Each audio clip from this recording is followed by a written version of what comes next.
Sid told me to stop treating the Regalia so rough, She's a custom classic, not some beat-up old clunker. so we're going to leave her in the shop and set off on our own 2 feet and show that we could beat Final Fantasy 15 without the car. So you might ask what that even means. While driving is a thing to get it from place to place, fast travel is also linked to the car. You can shop in the Regalia, so let's just take shopping out. Like all of it. Even the restaurants, the gas stations, weapon shops, and any other shops. Finally, we're playing the only way to play, level 1, and cutting out the magic tech armor because I don't need that cheese. So let's get started on this long adventure on the road. We start this challenge already realizing that pushing the Regalia with us is going to take way too long, so we drop it off in Hammerhead and tell Cindy it's her problem now. To return the favor, we agree to take out some monsters and help Dave out of his situation. I'm opting to use the Greatsword primarily through this run, as I wanted to learn its moveset, and it's not at all about overcompensating. With a ton of reach, a ton of damage, but whirly boing is so satisfying. Returning to Hammerhead with a job well done, we begin our trip to Golden Key. Cindy asks if we can deliver a package for her, and we agree. She says she's already put it in the trunk. Yeah, about that. Now going to the Long With Rest area, we deliver Cindy's package. If I'm not mistaken, you all came by car, didn't you? Could you pull around for me? Gotta get the package out of the trunk. Going back to get the car, I reflect on whether or not this was going to be the shortest challenge ever. But it turns out that there's this mechanic in the game where you could just ask to tow the Regalia to your location, and Cindy will be happy to bring it to you for a fee. So we head back to the Long With Rest area. We can't drop the car in the parking lot. Well, the innkeep did say that he didn't see a car. So we drop the car in the street in front of the inn to see if the innkeep is blind as a bat. You all came all the way out here to deliver the goods. Well, thank you kindly. We'll take it out of the trunk, so you all just sit tight. Mission successful, we run into Best Boy Umbra, write a thoughtful message to the love of our life, Luna Freya, and send it off via UPS. We run into Dave and give him a hand finding some dog tags, grab some monster hunts from Kenny's restaurant, and use all that as an excuse to explore the area and find some starter loot. Once we're done here, we once again head to Golden Key. When we enter Golden Key, we're told there's no ships to take us to Altissa by a man of no consequence. We run into Dino, who confirms there are no ships, and who proceeds to blackmail us and threaten to run us out of town because we did some monster hunts and helped people. Offering to yeet him off the pier, Ignis makes us capitulate and we go off to find some raw gems for him, under the promise that he'll arrange for transport to Altissa. Heading up the highway back the way we came, we encounter a BBC that's cock-blocking the rocks for the cock-blocker. He directs and ascends while we handle the stones down below. Returning to Dino, we wait for the ship and settle in for the night. Waking up, we hear that Daddy's peace talks with the Empire didn't go quite as planned, so we head to Insomnia to confirm. Yes, the car is being used in a cutscene. I'm not counting it. My channel, my rules, and I'm not making this up at all as I go. We dispatch a few Empire soldiers so we can get an area with good reception, call up Discount Sean Bean to confirm that Dad is feeling under the weather, and agree to meet up elsewhere. Elsewhere later, we find him in an old king's tomb, where we get stabbed with a spectral sword. Discount Sean Bean comes with us for another tomb, but only to the entrance.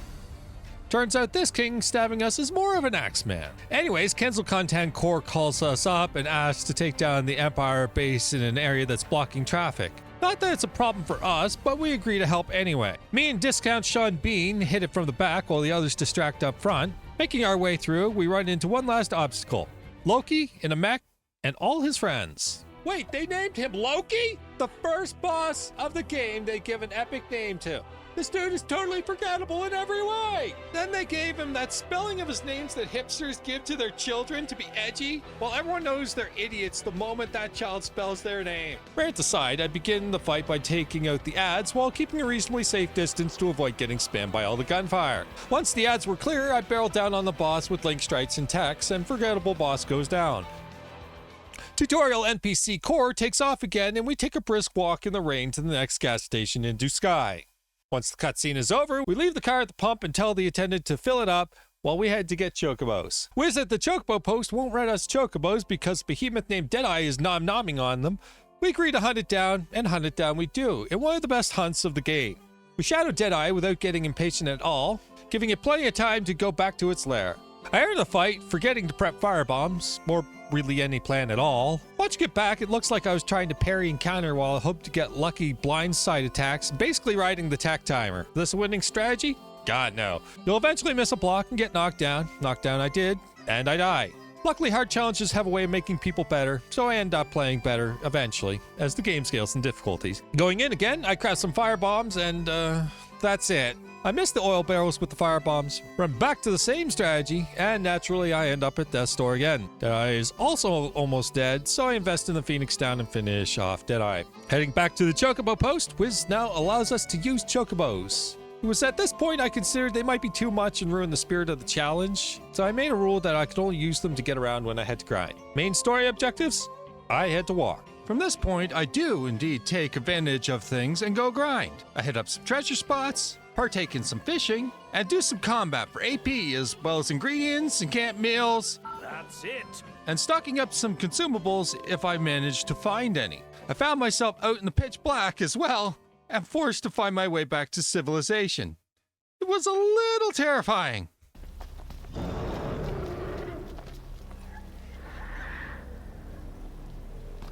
After a couple hours of just having fun in the area, I head back to the gas station where we started Chapter 3 and set off for Lestallum, the next objective. While there was plenty to explore along the way, we eventually hit the highway. This is where I started to think that walking for story objectives might be a bad idea. But I persisted and just assumed this was the worst of it and the only boring stretch.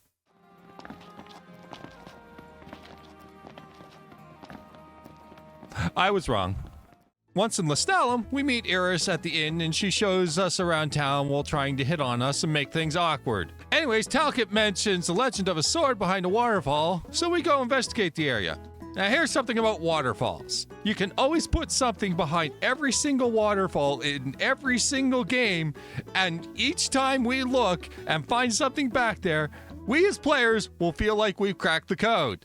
Anyways, we slide on into the next area and chill out for a while with the monsters inside and have a perfect performance. No more slip-ups. Reaching the Soul Flare mini-boss fight, I for once go in with a plan. I intend to focus fire on each Soul Flare with aggressive blind sides, and let Gladio handle sweeping up the imps with impulse. Overall, it was the smoothest Soul Flare fight I ever had. One more thing left to do, and that's to grab the wonderful Swords of the Wanderer, which gets sidelined this run because great swords. Taking the trip back during the night, we get attacked by an Iron Giant. Just off the high of the Soul Flares, I feel itching to take on this thing. So I prompto Piercer spam it down, and coupled with the greatsword, it didn't stand a chance.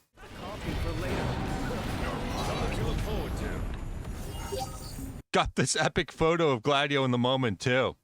Returning to the Lestallum, it takes a while as I find every excuse to avoid the road while heading back, hoping to find some random loot or interesting find along the way. The whole point of the challenge was to slow down and appreciate all the little things you can find in every nook of this game. Finally making it back to Lestallum, Noctis gets a crashing headache, and not one person thinks of getting a doctor or Tylenol.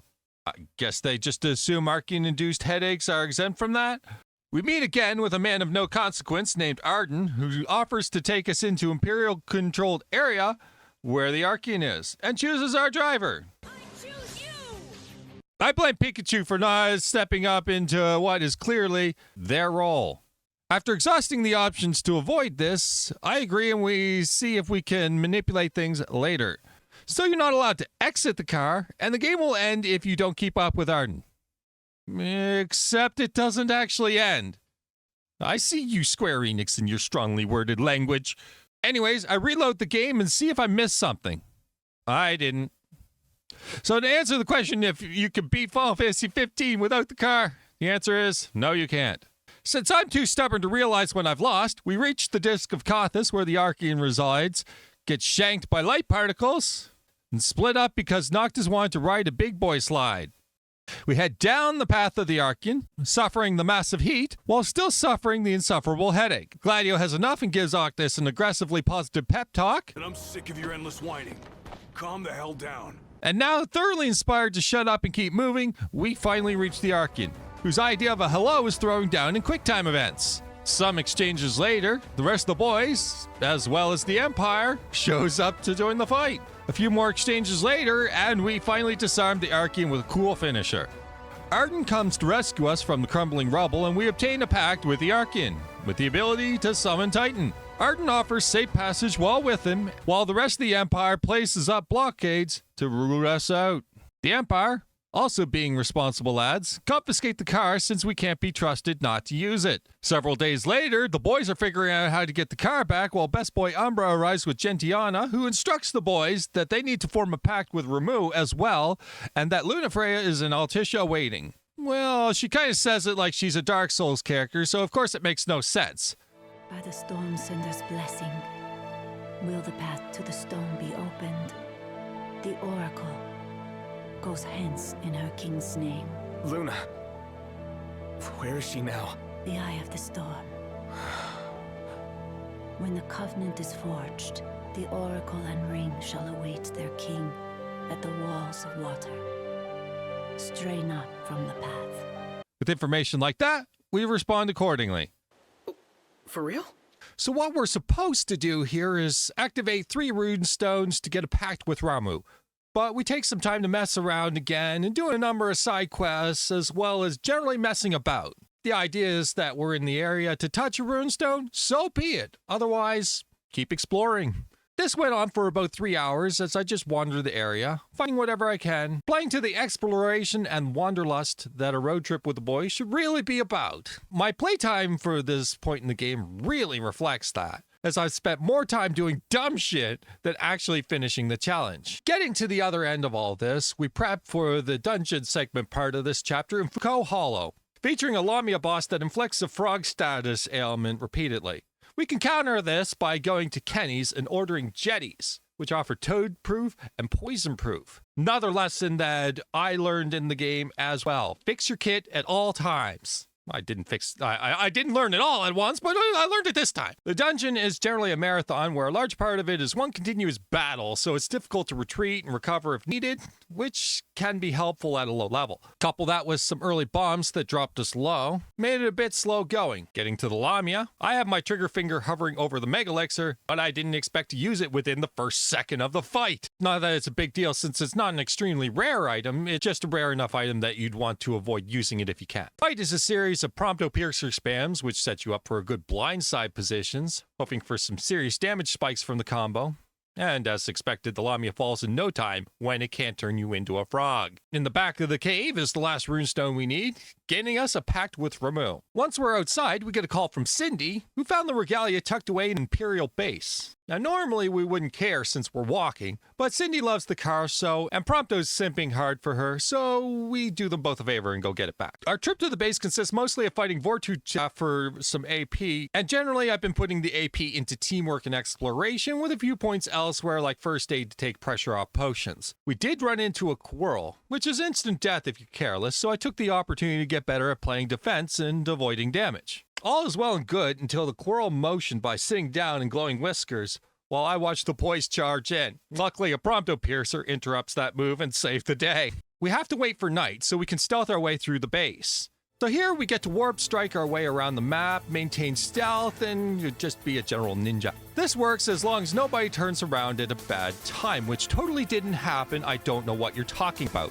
On a different note, I'm pretty sure there were some soldiers in the back who were taking bets on whether or not we would discover the way forward or if we would get discovered first, since our sense of direction was merely a suggestion at best. So I take out all the soldiers on the way to the Regalia without being spotted once, and there's no soldiers alive that can prove it otherwise. Upon reaching the Regalia, the base is alerted, and now we have to fight our way out.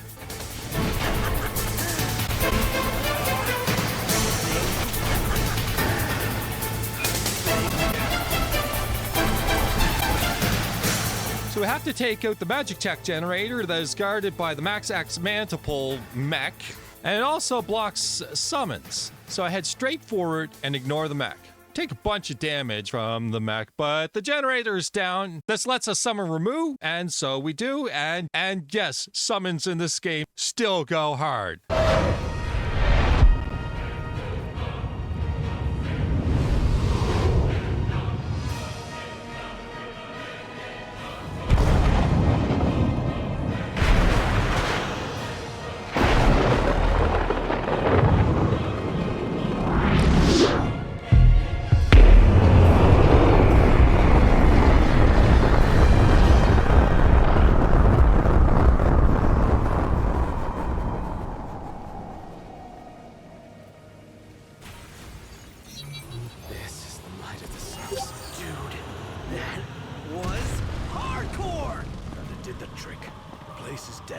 Rest in pieces.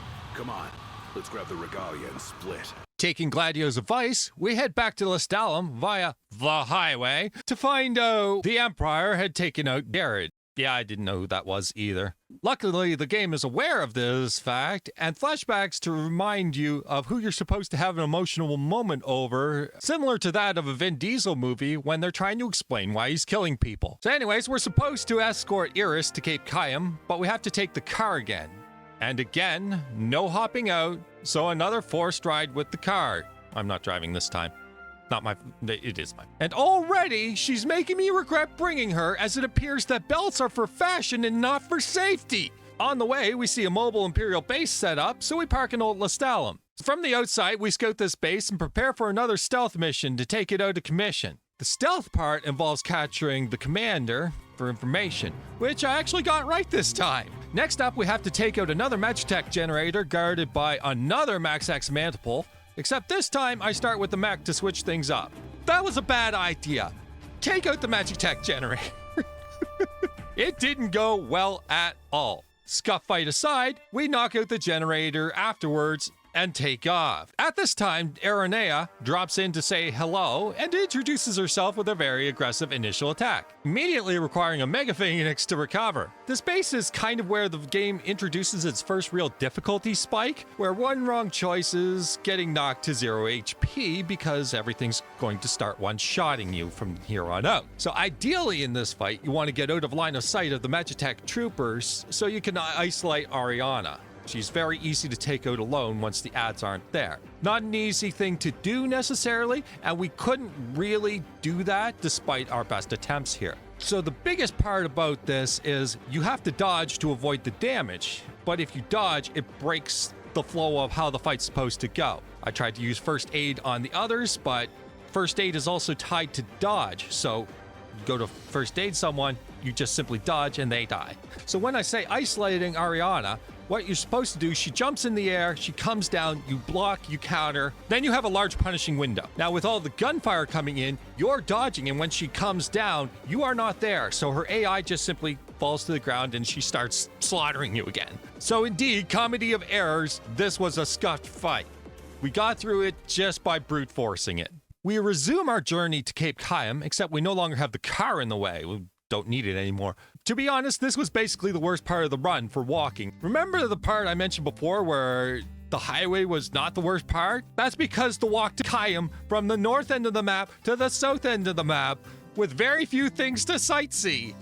That was the worst. The story does offer one side dungeon. It is optional, but it kind of suggests it to you. We kind of just moved on from it because I didn't want to expend too many items. So it really was just a long walk down the highway. I did manage to get a fishing expedition in, which was a nice diversion, but it wasn't much to talk about, so we move on to Caem, where we drop off Iris. Gladio now wants to take off and grab the Masamune I'm wearing. I don't have the heart to tell him we already got it, so I wish him good luck. In fact, you know what? Here's the keys. Take the car if you need it. Our next location to head off to is Staelef Grove, for Mythril required to repair the boat to Altissa. Now, we need to wait for night to enter the area because the door is closed otherwise, so we prep a camp by grabbing a meal with the equalizer stat. Basically, what this does is raises your attack power in accordance to your level difference with the enemy, and since we're getting to that point in the game, this allows us to keep doing damage while it doesn't exactly give us the defenses we needed, so we're still going to get hurt. There is another option, but you have to buy it from a shop, so that's off the table in this run. So we come to the grove to find a man of no consequence who is willing to allow us to get some Mythril from the grove, with the assistance of someone who is way too jumpy to fight with us while we're down there. I go in with the plan of skipping all the chaff mobs if I can. Wearing down on resources doesn't feel like a winning line when things are starting to do a ton of damage and the rewards are minimal. Naturally, this is a good idea that can never go unpunished, and I find myself all alone in the basement, fighting off some undead nasties while everyone else is, AI is great in this game. Luckily, many of them were just trash mobs that have no health, so we were just able to one-shot them for the most part. The larger ones were less threatening when all the small stuff was out of the way, so I could focus on them, so we got a bit lucky there with favorable mobs. Oh, hi, Prompto. As we proceed further, the game lets us have our team back just in time to fight the Quetzalcoatl. The theme of this fight does a fuck ton of damage. So in this case, you use Ariana's High Wind to do massive chunks of Quetzalcoatl's HP bar, and her survivability is much higher than ours due to that HP pool. So while the rest of us are floundering around using potions to stay alive, Ariana basically carries this fight start to finish. We head in a bit further, collect some tasty shallots. We collect the precious Mythril ore we need for the ship. Cook those shallots later. We take a ride with Ariana to Lestallum, where we're to get the ore processed, and it appears that there's some trouble in the power plant. Ariana, bound by orders, leaves here. So it turns out that we have to be OSHA compliant and there's only one available hazmat suit, despite the fact that the power plant employs about half the town.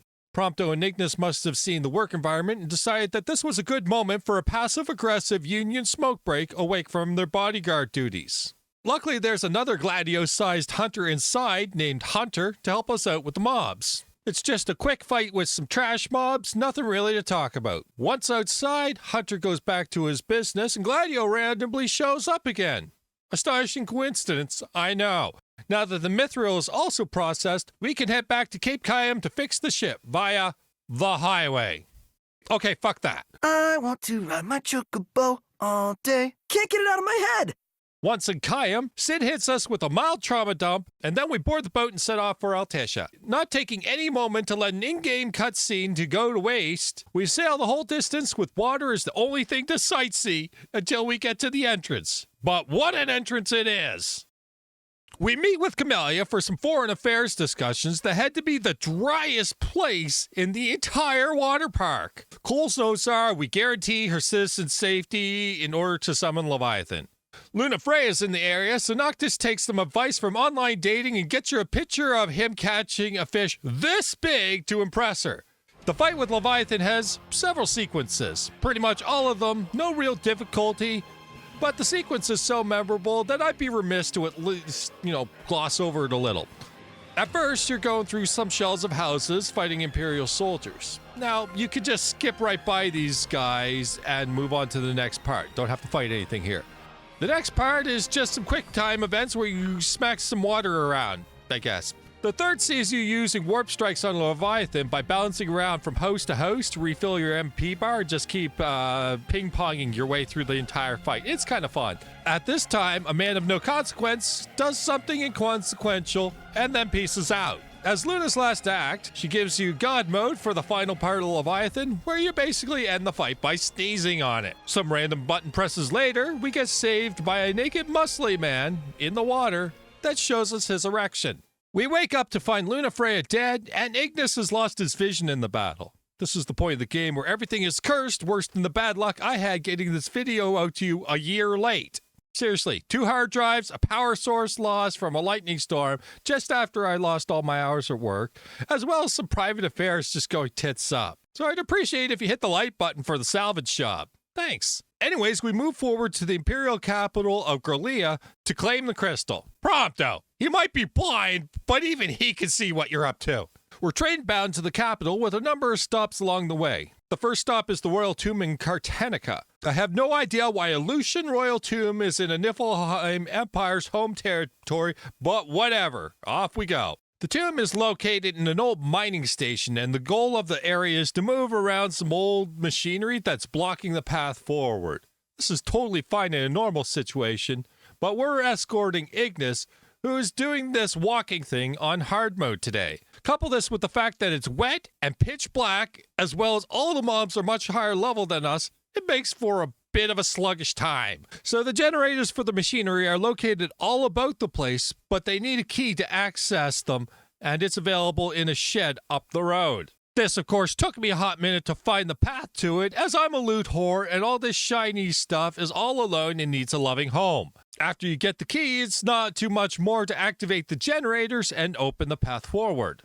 The tomb is guarded by a Malbro that, to this day, I still don't 100% know the conditions to killing. Since the boys love leaning in when it asks if its breath stinks, I had to do a number of resets as you can retreat from the fight. After about 5 or 6 attempts to dodge bad breath, I managed to keep Prompto alive long enough that I was able to spam Piercer without getting too close, while the Malbro decided to rush me rather than do bad breath, allowing us to take it down to 0 health several times. After these multiple defeats, Ignis joins in the fight and confirms that indeed it did have terrible breath and proceeded to yeet a tic-tac at it, resulting in a cascading explosion. Proceeding finally to the tomb, we're rewarded with a holographic katana of the warrior. With that mission successful, we head back to the train and resume towards our next destination in Tenebrae, Lunafreya's home.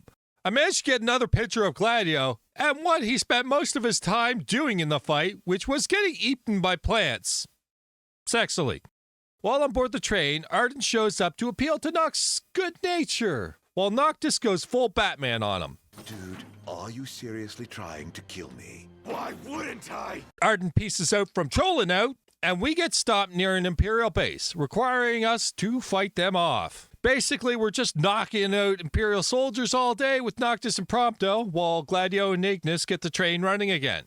Once running, we have to defend the train from the Imperial Air Force by warping to each, floaty thing? To take out anything that moves. Easiest done by taking out the shop troopers that blow up when you take them out. Once we're done there, we warp back down to the train and consequently save Prompto from a man of no consequence, only to find that that person may have been slightly more consequential than first expected. The inconsequential man, consequently, then knocks knocked out. Knocked another one out!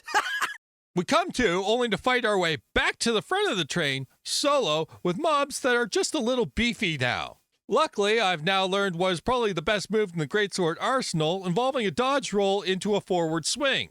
Mitigates most of the damage that would come your way while still being able to get a fast swing in. It's not flawless, but it's certainly enough to get us through this section. We finally land at Tenebrae to find Ariana Grande, who wants to offer her help in the form of her backup singers in Biggs and Wedge. We accept while trying to understand how Biggs and Wedge are both Empire soldiers and the Rebellion at the same time. We resume our trip to the capital. I'll add here now that I had a shop fail in the restaurant and bought a 500 HP meal since that was up on offer. It wasn't originally a rule for the challenge, as I wanted to run the best food for level 1 challenges in Season Midgar Samar, which has a ton of HP on it, attack, and the equalizer stat, making it perfect fit for this run. It was a late choice to add the rule. Even at this point, I hadn't incorporated it. And up to now, I was just simply avoiding it if I could. Anyways, on board the train, we take the time to walk around and collect a few nice consumables, making the trip a little more economic, and take a moment to stop by the car in the rear car, looking very Chekhov's gun-like. We pass by the corpse of Shiva. A side effect of such is that ice is blocking the train's path, and we have to have a boss encounter just to be able to shovel snow. We start with a few lesser mobs that show how much I miss Piercer, and that Ignis's Libra Elementia just doesn't have the sauce to take things down nearly as well. Then we move on to the Deathclaw, who, to summarize, is just a walking HP pool. You can't blindside it, or at least I wasn't able the whole time I was looking up its ass, so bonus damage was not something happening today. Gladio and Ignis weren't really adding anything to the fight, so at one point I just let them sit tight while attempting to solo. This wasn't too terrible, but it was really long, so I opted again to bring them back in to take whatever damage they offered. This somehow worked out as Gladio got its attention, and Ignis fired Libra Elementius, while Noct kept working on trying to find its asshole. I don't know what happened, but whatever this combination was, it was screwing up Deathclaw's AI, and it just kind of sat there doing nothing while I repeated this pattern on cooldown. I was fully expecting it to break out of the loop, but it just died. Unintentional bugs? We take those. We board the train again to find that Arden just left the door open. Like, do we live in a barn, young man? Gentiana, Deus Ex's in and deals with Arden before revealing herself as Shiva. Like, come on, put a jacket on. You'll get a cold. I don't care if your friends thinks it's cool. You are already way cooler than your friends. Literally. Anyways, Shiva takes the time to lord up on us while we all die of hypothermia, because that's what you get when you complain about data logs. We get the pact with Shiva, as well as the Trident of the Oracle, a fun, unique weapon that really does come in way too late in the game. We also managed to cut Arden into a refreshing drink size, but unfortunately it doesn't take. He does let us know that Prompto is in the capital, so that makes our destination clear. Finally arriving at the capital, we're beset upon by hordes of mobs and Noct can't summon weapons to fight. So we make our way to the Regalia to totally not drive it. The gate to the capital is closing and we have to make it inside. Again, we can't leave the car, and if we wait, we will lose the game this time. Anyways, it's a summer's day drive for difficulty, giving us time to take in the sights, like impenetrable fog and a spectacular physics engine. Finally, we make it in time to make the gates, and with that, we show that you can indeed do a Street Fighter bonus level any % in Final Fantasy 15. Now, with that challenge complete, we can finally start the challenge of this video, where I guarantee you we will not use the car. Moving forward, Noctis gets cut off from Gladio and Ignis, and the game offers you a decision on which group you follow. Based on the level designs of both, if you choose Noctis, you definitely hate life. If not, you will. So Noctis's part is a gigantic tutorial on how to use the Ring of the Lucia. I'm going to skip most of this because the tutorial is long enough that you become a master of the ring about halfway through it. Final Fantasy games always have an endurance dungeon near the end of their games that often help iron out your build, but in this case, it's not your build, and the dungeon is a series of repeating hallways. While I love this game, I would put the capital of Gralea #1 on my list of worst Final Fantasy dungeons, and that's competing with Final Fantasy III's Crystal Tower. The gang's all here, see?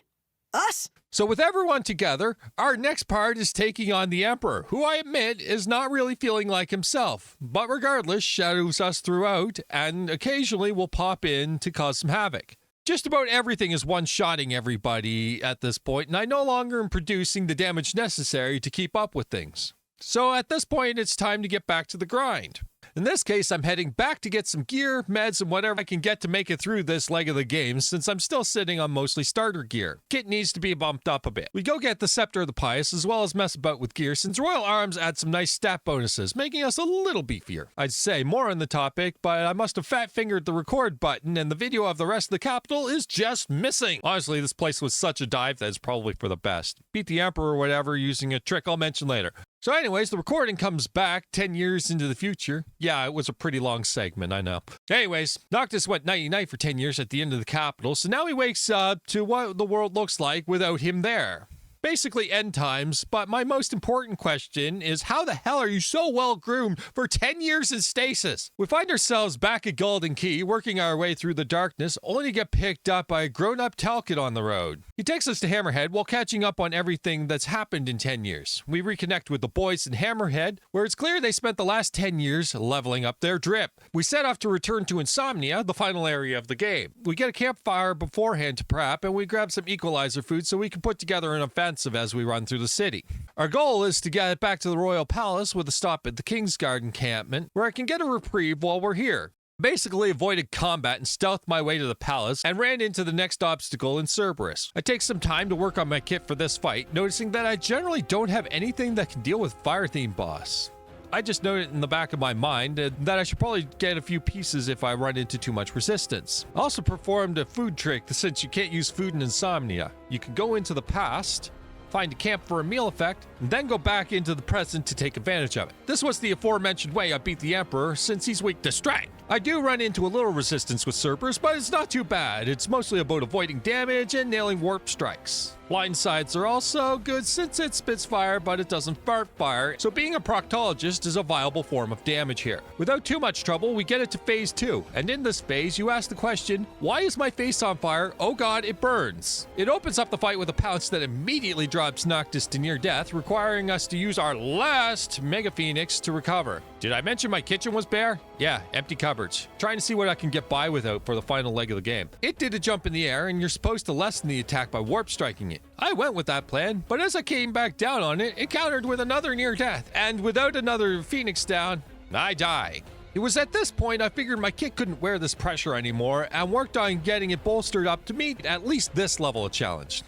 My first targets were hunts. The rewards beyond useless gil were accessories as well as meds, so we did whatever hunts we could without using meds. We also took out random Magitech soldiers as their drops are status affecting meds, which are helpful for gaining an edge in any of these fights coming forward. And these soldiers are easy enough that you don't need meds despite their high level. We didn't get much in, basically about an hour of getting as much as I can before trying again. Not much to add in, but percentage points are percentage points. Second attempt, I do some piercers, which can help with repositioning. Cerberus really does like to jump around, and a slow greatsword is the dog in this fight. Pun intended. Accept my pun. Anyways, the summon conditions come up. I tried to hold the conditions rather than healing, and kept getting interrupted by Cerberus when trying to summon. So I die again. Okay, summons are clearly a trap. A very shiny trap. They are literally a box with a string attached, and I'll still fall for it every single time. Third time's a charm, I assume, as I go in with a new plan. Since Noct is basically invincible when Prompter fires off piercers, I use that as a damage regular in the new strategy of bouncing around the entire battlefield with warp strikes. Strike Cerberus, warp away immediately, strike, warp away, repeat. Here we save piercers for when I don't have an immediate target to warp to as a way of getting us back into position. Just ignore that summon on your screen visual glitch. This strategy works great overall until phase 2. Since use of warp strike is intended in this fight, Cerberus does a fireball counter when you warp around, making us much more vulnerable. It's still a solid strategy, but it's just not a free win anymore. Not sure if the blizzard spells were helping, but I threw them in too. Anyways, a few minutes of carpal tunnel later, Cerberus finally bites it. Next encounter is going up against Ifrit, where the floor is lava, and the walls, and the air. At this point, I'll just praise the sun since I'm just inside one now. Anyways, phase 1 isn't that bad. I activate Armature, which probably for the first time in this run, and use it to zerg down the health bar. One piercer later, and it's on phase 2 with a scripted Bahamut. Phase 2 is much different. In this phase, I tried the same warp strike piercer approach from Cerberus and was hitting air. Go figure, he has apparently some aerial resistance, so you're supposed to fight him on the ground. Since this strategy was keeping me alive despite not really working, I waited out until one of the boys would give me a hint that that was the strategy I'm supposed to be doing, as they do for most gimmick fights. Feels like I'm just hitting air, and the flames grow hotter. What can we do to kill it? Stay back so it doesn't kill us! Thanks, real help there. So the hint never came, and I grinded an agonizing battle over about 20 minutes.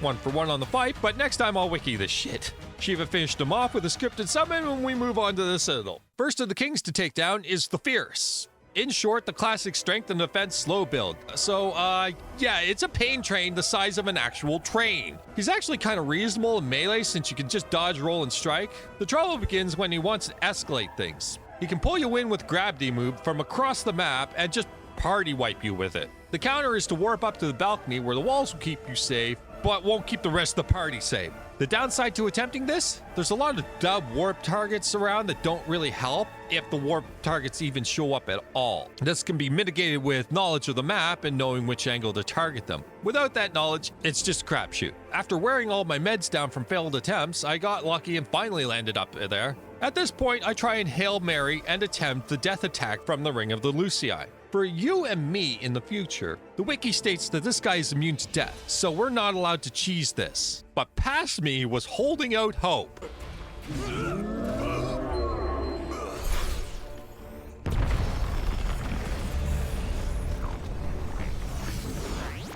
Lucky proc. So if it was that easy, then all the potions I used could be saved. I opt to move forward to the next boss without saving. Figure that if I wipe there, I can go back and beat the Fierce much easier with the ring. Next up is the Rogue. Meant to be hard to target, fast type with ranged attacks that don't do a lot of damage. Except, of course, they do a lot of damage. So realistically, the fight is her dropping a ton of attacks from the shadows that phase dodgers can't predict.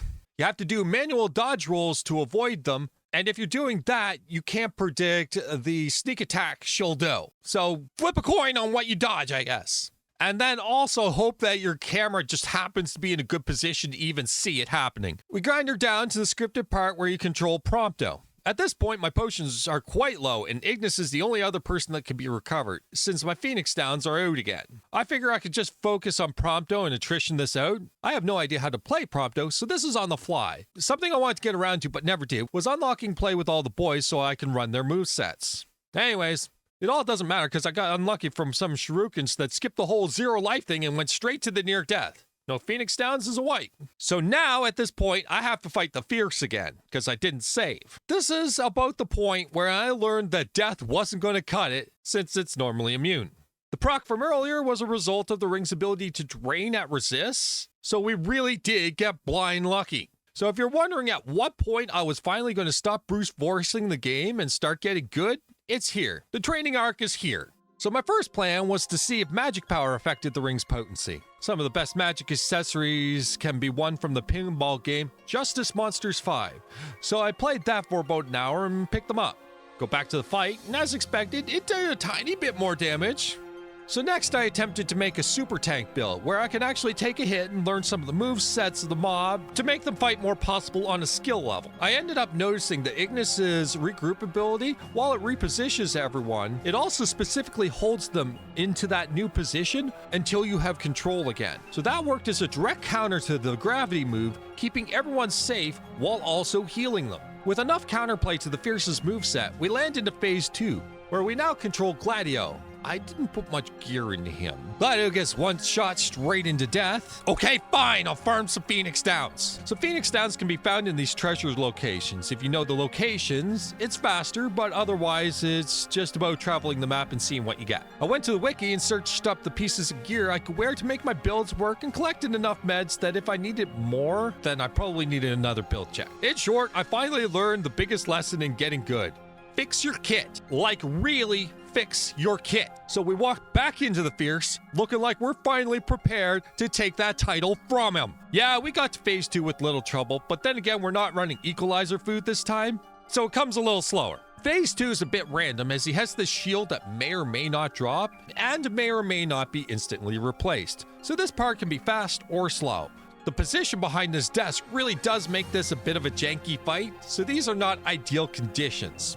Took all I had, but we got through it and we took down the Fierce the legit way. We go back and save this time and give Prompto a better buffer of health so he can hold up against the rogue. So this time we don't have the raw damage as we don't have Equalizer here either. So tank build without damage buffs against a mob specializing in avoiding damage. Yes, this took a long time to get to Phase 2. This time I figured if pistols weren't enough the first time, that I should probably break out the rocket launcher and grenades, just to be sure. Noct is great at tanking, so as Prompto, I was able to comfortably whittle down the rogue and finally take her down. 1 or 2 shots to take her out? I'm okay with that. Okay, game, how the hell was that an A+ offense? We head back again to re-up the food, but I'm out of Phoenix Downs again. At this point, I'm feeling much more confident in the build, so I actually go back full knowing that that's a handicap.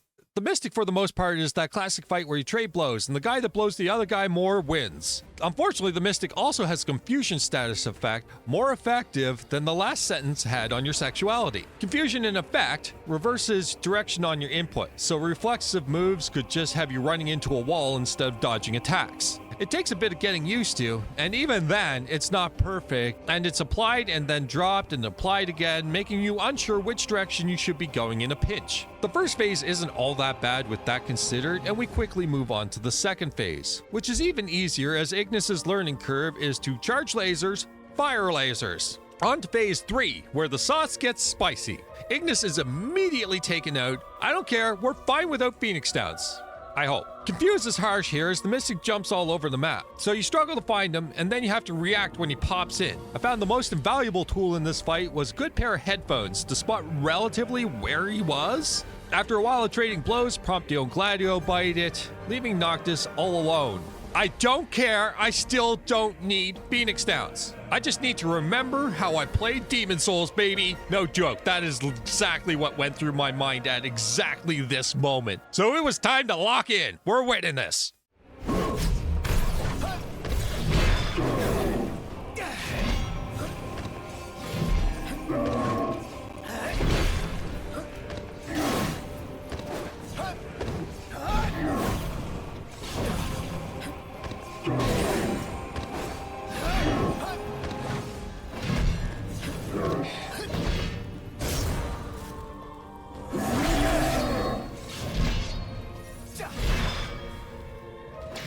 With the Mystic taken down, we move on to the final fight with Arden. I head back and fix my kit again. This is a solo fight with Noctis, so I just jam the best of the best on him. Less of a tank build and more of a solo build. Phase 1 is just us trading blows, much like the Mystic, but no confusion. After learning the skill sets needed to take down the kings, this became a trivial fight as a result. Second phase is just like the Leviathan fight, where you go into God mode, but this time they keep warping you all over the map. Overall, you just spam attack here, but this phase does numbers on your internal compass. Third phase, everyone's just tuckered out at this point and really can't dodge anymore. The only effective move is to just attack and see who has the bigger HP bar. Since I learned of the modern marvel of high elixirs, that would be me. And so as we bash our way through the rest of Arden's HP bar, we prove that no, you can't beat Final Fantasy 15 without the car. And after all this nonsense, I finally got to chill out with a casual game. Dun da da da dun da dum. Dun dun dun bum dun bum ba bum ba bum.